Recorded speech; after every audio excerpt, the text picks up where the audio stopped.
What's shaking, guys? It's Feldy bringing you another Clash of Clans video, and today we are talking some CWL top attacks, ground and air.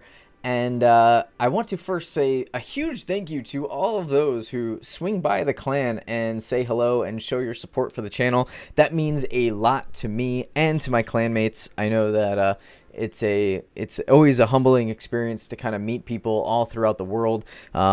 We had a whole bunch of folks actually kind of come in and say hello. Major Smokey is he's actually one of my favorite guys. He swung by and he brought 4 of his accounts over, and he's from the Netherlands, so it's a little tough for him to play at the same time that we're all on, but he is a lot of fun. I don't know if you guys ever will play against his clan and anything. If you happen to, he is such a really nice guy and super awesome dude. So a whole bunch of other folks came over and said hello as well. There's just been a slew of them. Man, just so many people, and so many people have added me as a friend on social here, which is it's really heartwarming, and I really appreciate your support on the channel. And hopefully we can keep growing this thing and make it really fun. So today we are getting into some top attacks from CWL. All right, so let's go back over here. And so I'm going to start out with ground attacks. Now I'm going to start with Town Hall 12. And what I'd like to show you is Lord Glenn's attack on our number 3 opponent. And he has 5 wall breakers, 12 wizards, a golem, 6 witches, 20 bowlers, a wall wrecker, and his heroes, along with 3 heals, 2 rages, and 3 freezes. 2 max, and obviously the one that is not maxed would be his non-upgraded one from not the clan castle, right? So okay, so he comes in and the dragons are in the clan castle, and they end up getting stuck on that siege machine, allowing his queen and his wizards just to come in and just absolutely blast this. Now this is a level 5 Giga Tesla. He ends up just coming in and annihilating all that. Now the bowlers, as you could see, really did their job into that core. Their whole focus was literally just to get all that main beef taken out, and as you can see, there really aren't too many structures left. The queen ends up snapping onto that Inferno tower just in time. She didn't even have to use her ability. Unfortunately, the king did go... Oh no, the king is still up. He did have to pop his ability early, though, to get all that junk out of there. But you can see the witches, there's Henrys, the skeletons, they are just going to town, going ham on all this. Now, in here, these are all the beefy buildings that you kind of like to protect and surround the defenses with. You don't really ever want to have them just on their own, because this kind of attack can come in and happen to you. So, you know, you have 1 or 2 sparse defenses, it really doesn't help all that much. So those really tanky units, you really want to make sure that you're strategically placing them in your base. So this was a flawless attack, in my opinion, for war. For a ground attack, Town Hall 12 versus a Town Hall 12. So that's kind of what I want to show you guys, is a mirror matchup of Town Hall 12, Town Hall 12, Town Hall 11, Town Hall 11, Town Hall 10, Town Hall 10. So I will be bringing you one more here of, let's go into day 3. And it's actually my own attack on, yeah. On number 5, or number 7, my mirror.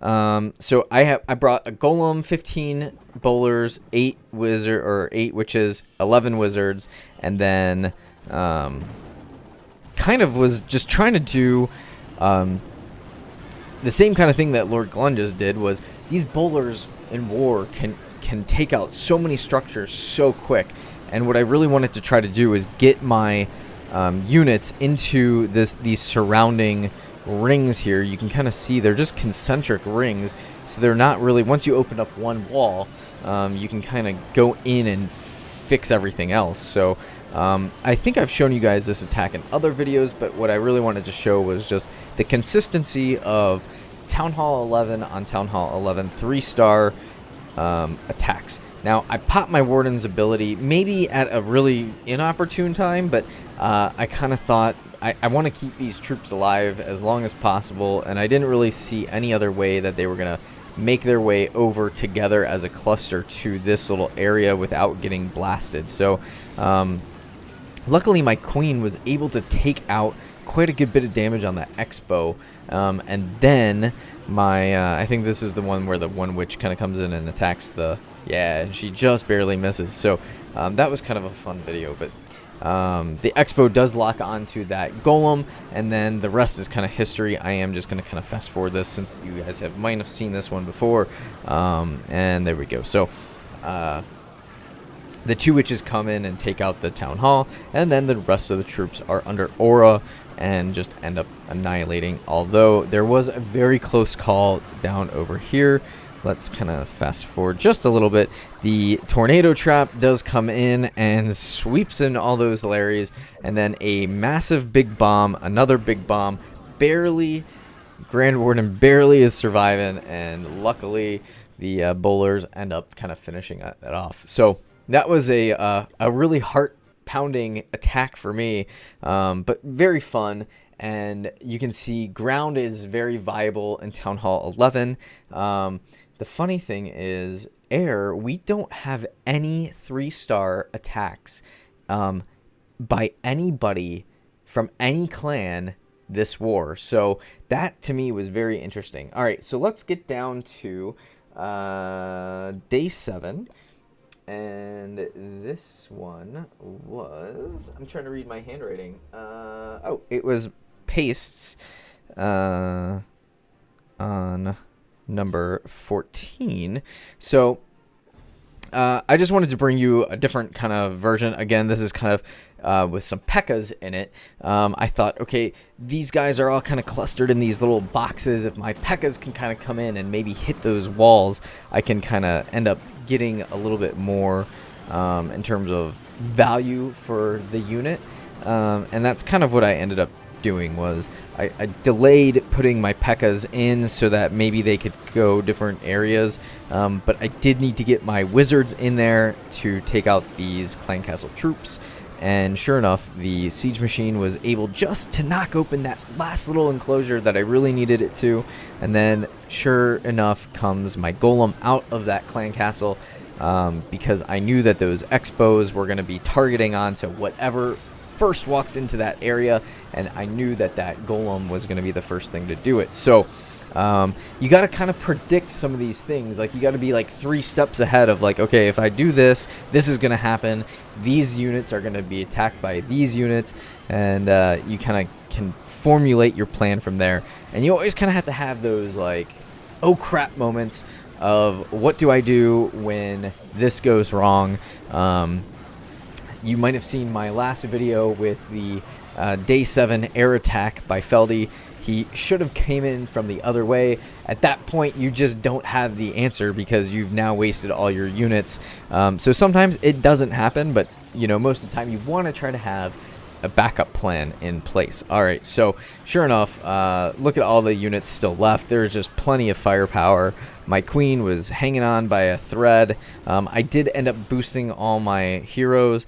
My other units I did not need to boost. I ended up actually using some books and potions, and or books and runes of gold and stuff to upgrade my base right before that attack. So that was a really fun 3-star ground attack. Now let me go to day 3. I want to show you Lord Glenn's air attack on his number 5. So wait, that's not the correct one. I think it was, yeah, it was the enemy's attack on this one. Let me go back. I am all over the place here. Okay. Let's do this. Okay. The enemy brought in a Electrodrag Balloon attack. Now, they must have known and seen this base setup a million times, because it was way too calculated of where everything was going to go, knowing that those Teslas were probably going to be right there. It just seemed very odd. And you know, even though the Clan Castle troops were in there, they got froze. You know, it was one of those where he must have seen this base and attacked it probably 50 times, because sure enough, he was just flawless in every single thing that he did. And it was a little frustrating to watch, because you kind of know, you're like, man, this is a good base layout, and it's usually an anti-3-star base. But when you can predict with precision what's going to go on, your spell timing and placement, you can end up really just wrecking the base. And look how many units are still alive in this base. How many Electrodrags are in there still. And, you know, yeah, that Air D ended up taking out the Warden, which was really helpful, but just too much firepower there still. So you can see those units now start to kind of trickle down.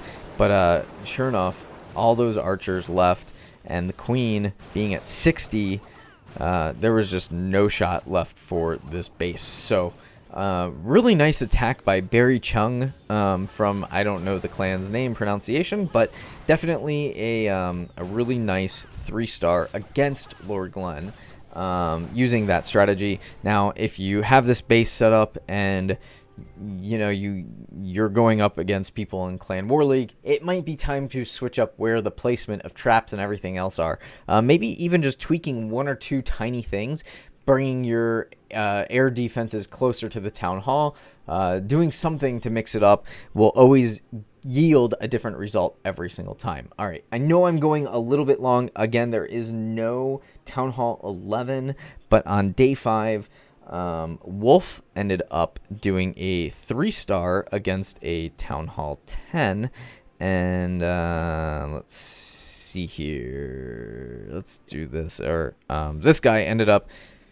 Nope. Why am I am all over the place. Why am I not...